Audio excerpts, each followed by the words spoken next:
Bonjour à tous, c'est Thibaut de la société DM Trading, j'espère que vous allez bien profiter des fêtes. Je vous souhaite mes meilleurs vœux, que cette année soit pleine de bonnes choses et surtout sur les marchés qu'on ait à nouveau un marché haussier.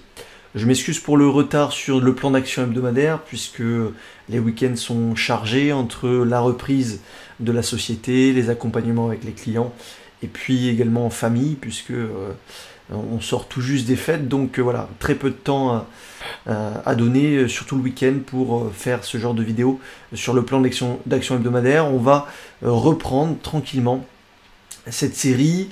Je vous donne quelques plans, pas tous évidemment, il y en a plein que je travaille avec les étudiants, qui sont plus agressifs, plus court terme, moins pépères, mais souvent plus rentables. Je vous donne des plans qui sont en général safe, avec des stop-loss relativement courts, mais pas non plus extrêmement courts. Donc on va faire le bilan des opportunités qui ont été données au mois de décembre, puisque ça fait un petit moment qu'on ne s'est pas vu sur le plan d'action hebdomadaire. Allez, c'est parti. La Fnac qui est toujours en positif depuis notre achat à 26,16, stop loss à 25,22. On voit que ça évolue tranquillement. Perte de momentum sur le titre. Maintenant, ça se tient. Si vous êtes toujours en position, ben, vous mettez flat.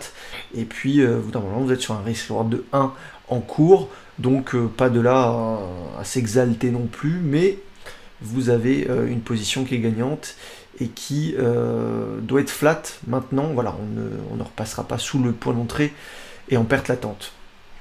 Également, on avait également Sartorius qui nous avait stoppé. Donc je rappelle les points d'entrée, achat à 240,60, puis stop loss à 197,30. On nous a stoppé à quelques centimes près, et puis c'est reparti violemment. C'est ça aussi le trading, c'est frustrant. D'ailleurs, je ferai une vidéo peut-être demain sur la frustration en trading parce que c'est important d'en parler. On a des fois des plans qui sont bons, mais le stop loss ne va pas valider le scénario et on risque de se faire toucher avant que ça parte. C'est le cas de Sartorius et pour autant ça a donné un très très gros mouvement. C'est ce que j'attendais sur le titre. Donc voilà, Sartorius qui a bien fonctionné mais qui nous a stoppé, donc nous on n'est plus dedans. Également solution 30, ça corrige un petit peu aujourd'hui, mais sans trop de volume, on va voir un petit peu ce que ça donne. Rentrer sur les 2,36, stop loss à 2,20, alors avec les clients on est rentré à plusieurs reprises, de façon plus agressive, moi j'ai pyramidé tout au long de la tendance, je suis toujours dedans, et alors il ne faut pas qu'on franchisse trop cette zone des 2,54, mais voilà, j'ai un PRU à 2,37,50 et pourtant je suis rentré comme un bourrin à plusieurs reprises sur le titre. Donc ça se comporte bien, une belle plus-value. Il faut arriver à franchir cette zone des 2,65. Le gap ici qui a du mal pour le moment. On a échoué sous cette zone des 2,65. Donc à voir un petit peu ce que ça donne. Mais je tiens ma position sur le titre.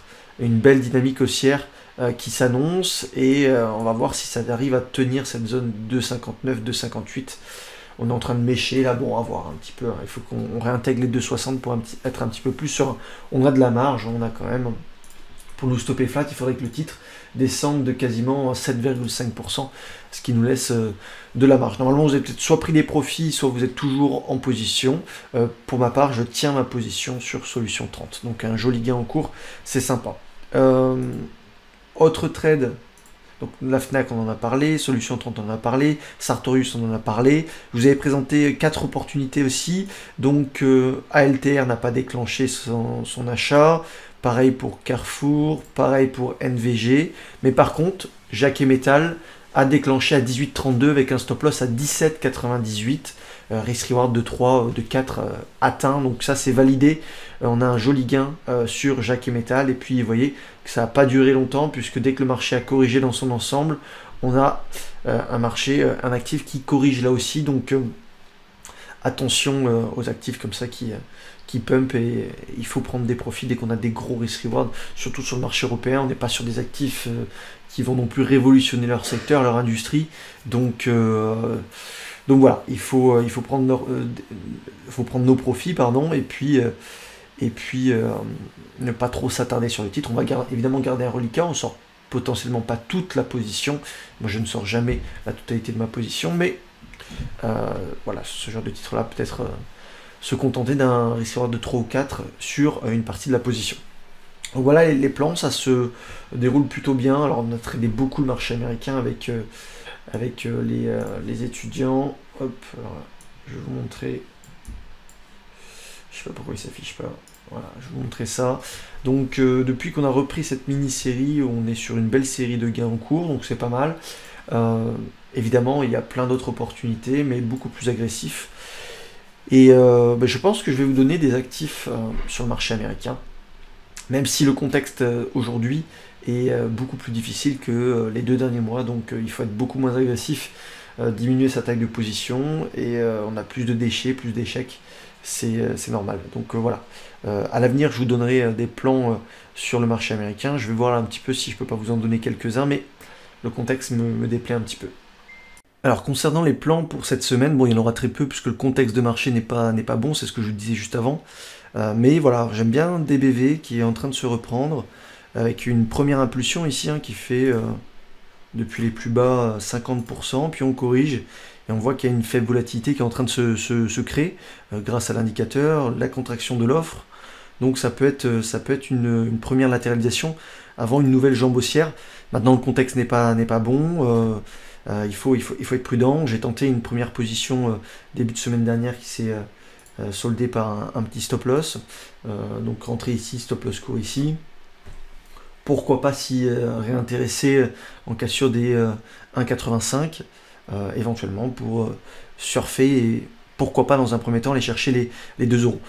C'est un plan qui me plaît. Maintenant, c'est pas un actif qui est liquide, en tout cas pas pour le moment. Il n'y a pas de gros volume, si ce n'est sur quelques séances sur cette dynamique haussière. Donc c'est ce qui me plaît, c'est qu'il y a quelques volumes qui sont rentrés avec une première accélération dans un actif qui se fait défoncer depuis quelques temps maintenant. Donc on peut avoir une deuxième jambe haussière qui soit rapide et puissante. On voit que la vélocité est assez importante, avec un ADR de 7,3. Donc ça peut être intéressant de s'y réintéresser aux alentours des 1,85. Voilà. C'est ce que je vais surveiller. Maintenant, ma seule position reste solution 30 que je vais porter avec celle que je vous ai donnée juste avant. Donc solution 30, on tient, on essaie de voir un petit peu si ça réintègre son niveau, puisqu'on a cassé à la baisse aujourd'hui. Et puis voilà, sur le marché américain, je vais vous montrer quelques actifs que je surveille. C'est pas pour ça que je vais forcément les trader, donc c'est pas des plans avec point d'entrée, point de sortie, c'est des idées que j'ai en tête et que je vais travailler, comme Saïdou ici, donc de la télécommunication. Grosse accélération, après ça te fait dégommer depuis un petit moment, et puis je trouve qu'on a donc des gros volumes qui sont rentrés, on fait des creux de plus en plus haut, et je trouve qu'on est en train de tenir sous cette zone des 13,60, on tient, donc ce qui serait bien c'est la volatilité se tarit un petit peu plus, qu'on évolue peut-être encore aujourd'hui ou demain sur ce range ici, puis qu'éventuellement on vienne acheter la cassure des 13,50, c'est une éventualité, je vais regarder ça. Mais voilà, c'est un actif qui a de la patate, qui a du momentum, qui a des volumes. Donc on peut essayer de le travailler en cassure des 13,50 avec une taille de position qui sera moindre puisque le contexte de marché est défavorable. MIGI, donc une action qui avait été travaillée ici et qui peut être à nouveau travaillée sur l'accélération, parce qu'on est passé de 1 à 4 et puis on est en train de digérer cette accélération, mais je trouve que ça se tient bien également là aussi avec des creux de plus en plus haut. On fait une faible volatilité en 1 heure, pourquoi pas si on venait, je trouve que la volatilité se contracte de plus en plus, pourquoi pas venir acheter la cassure des 3,50 sur le titre.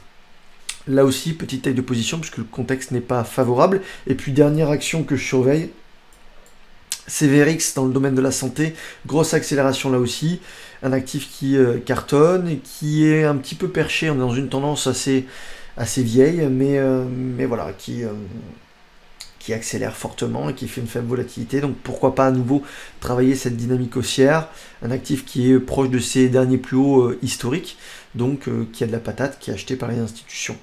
Très peu de volume aujourd'hui, donc on est sur une faible volatilité, enfin vendredi pardon, très peu d'offres, on voit sur les volumes que l'offre se tarit, donc c'est plutôt bon signe qu'il y a peut-être des acheteurs qui stockent en portefeuille le titre et qu'il n'y a plus beaucoup de vendeurs en face, donc ça peut exploser et repartir à la hausse. En tout cas on fait une faible volatilité proche de la moyenne mobile 10, c'est pas mal, on le voit en 1 heure, on a éventuellement un achat qui pourrait se déclencher aux alentours au-delà des 30 $ sur le titre. Donc voilà pour les actifs que je surveille cette semaine. Pas grand chose puisque le contexte n'est pas favorable. Maintenant ça ne veut pas dire qu'on ne peut pas trader, on va trader les actifs qui sont en tête du classement, qui ont du momentum, les leaders, Maintenant, voilà, il faut s'attendre à ce que ça soit un peu plus difficile que les 2 derniers mois, vu le contexte de marché, sauf si les indices repassent haussier et qui réintègrent leur moyenne mobile 10 et 20 périodes. Ok. Je vous souhaite une très belle semaine de trading à tous. Laissez un maximum de pouces, ça me fait toujours plaisir. Et puis on se dit à la semaine prochaine. Salut!